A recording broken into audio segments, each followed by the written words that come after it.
Bonjour à tous, c'est Pat, prof à tribord. Vous pouvez entrer et vous asseoir. Aujourd'hui, nous allons parler des parents pénibles. Après les deux précédents podcasts qui parlaient du matériel scolaire, j'avais envie d'aborder un thème plus léger, à savoir les parents pénibles. Je vais l'aborder sous un angle caricatural et humoristique. Donc ce podcast va plus être de l'ordre de la farce que de l'ordre de la critique sociologique. Évidemment, il y a plusieurs parents pénibles. Il y en a pas un qui se enfin, il y en a pas un qui se même si chaque parent est identique, je trouve qu'il y a plusieurs patterns qui émergent, plusieurs types de parents pénibles. Et aujourd'hui, j'ai choisi de m'attaquer à l'archétype de la Karen. Alors, la Karen, qu'est-ce que c'est? La Karen, c'est par définition, c'est une anglo-saxonne d'à peu près, c'est une femme anglo-saxonne d'environ 40 ans qui n'est jamais satisfaite. En général, elle est représentée sur les mêmes internets avec en général, c'est une coupe de cheveux carrés, blond peroxydé. Elle est névrosée, hautaine, imbue d'elle-même et c'est toujours celle qui demande à parler au manager car elle a toujours quelque chose à redire et elle n'est jamais contente.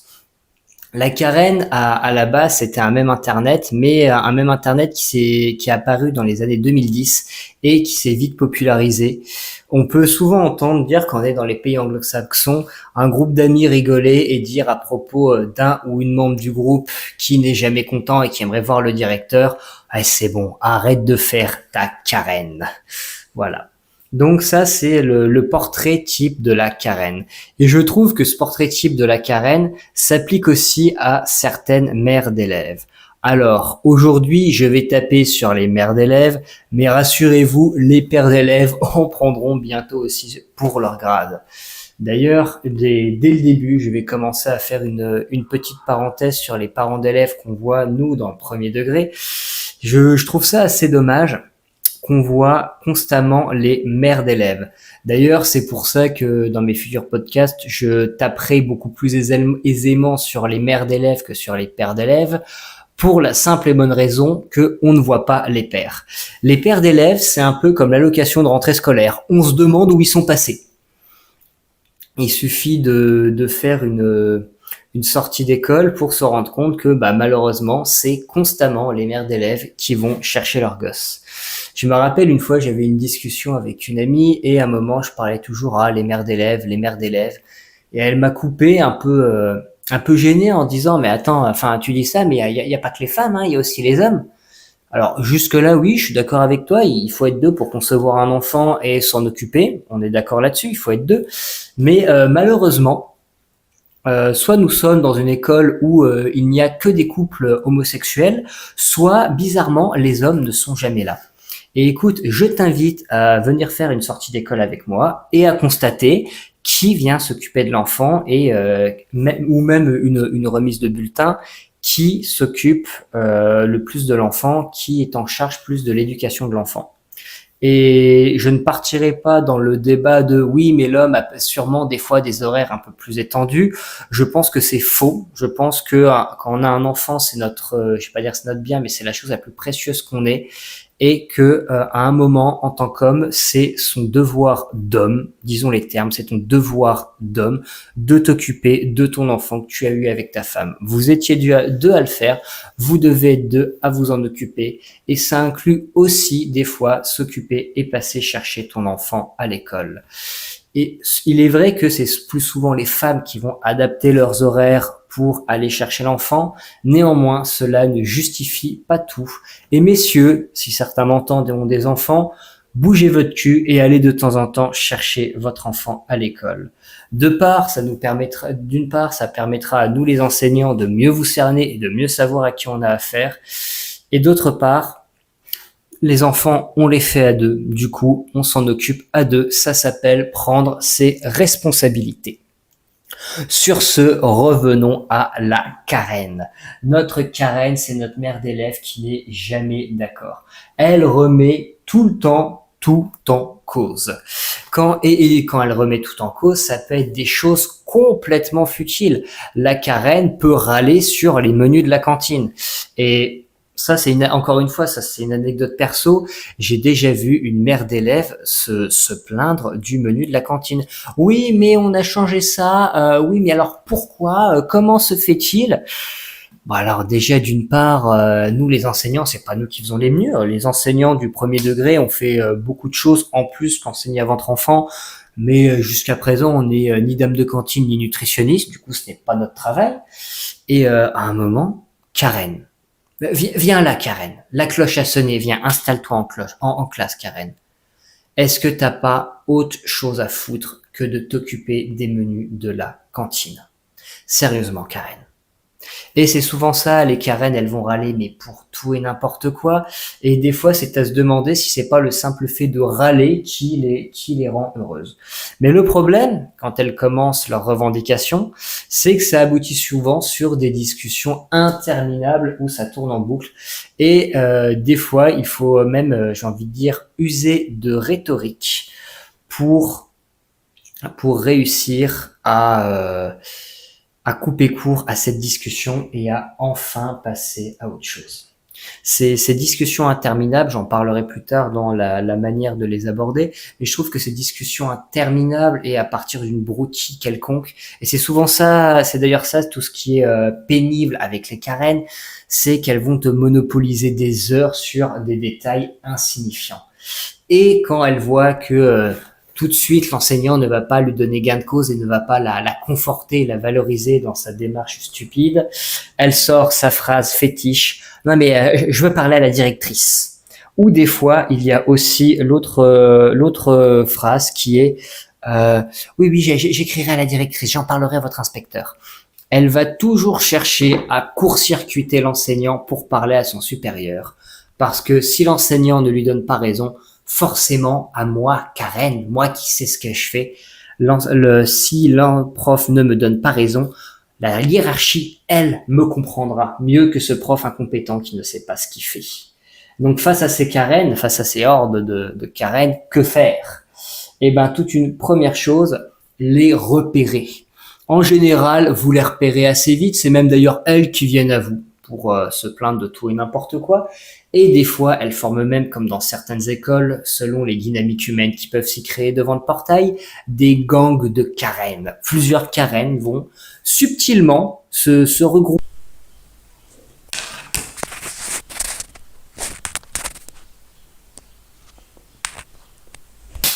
L'avantage quand elles se mettent à plusieurs, c'est que souvent, si elles font face à une équipe soudée ou alors à une sourde oreille de la part de la hiérarchie, comme il leur faut toujours trouver un motif pour s'engueuler avec quelqu'un, elles vont finir par s'entre-déchirer et le groupe de, disons, 4 Karen va devenir va devenir 2 groupes de 2, puis 4 groupes de 1.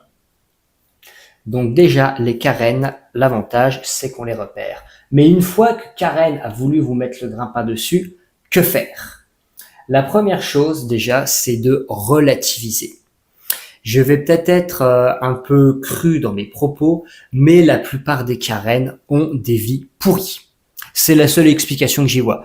Je ne vois pas dans quel cadre une personne ayant une vie intéressante et surtout une vie avec des responsabilités, une vie remplie, en a quelque chose à faire du changement du menu de la cantine ou c'est d'autres broutilles insignifiants. N'importe qui, n'importe quelle personne que vous croiserez avec des responsabilités et une vie remplie ne peut pas se comporter en Karen car elle n'a pas de temps à perdre. Avoir une vie remplie, c'est être dans l'incapacité de s'attarder sur des détails insignifiants et par conséquence d'emmerder son monde avec. Mais bon, une fois que la Karen, il faut relativiser, je disais, sur la Karen, d'une part parce que elle a une vie de merde, et d'autre part parce que moi j'ai une sorte de, je vais pas dire de complaisance, mais plus de mansuétude dans un premier temps. J'entends dans un premier temps, j'ai une forme de mansuétude envers la Karen, au sens où c'est généralement ces personnes, en plus d'avoir une vie que je n'envie pas, sont des personnes qui tournent en boucle, ça tourne en rond dans leur tête, comme un poisson rouge dans son bocal, Mais c'est le penchant d'avoir une vie vide. Ces personnes vont souvent ressasser, ruminer leurs revendications, je vais pas dire toute la journée, mais une bonne partie de l'après-midi avant d'aller chercher leur enfant dans le portail. Ça va être ce point de détail. Je vais garder ce changement du menu de la cantine parce que c'est une anecdote qui m'avait marqué. Mais elle va partir du travail. Elle va se faire tout un film dans sa tête de comment elle va pouvoir tourner ça pour avoir le dernier mot et être cinglante.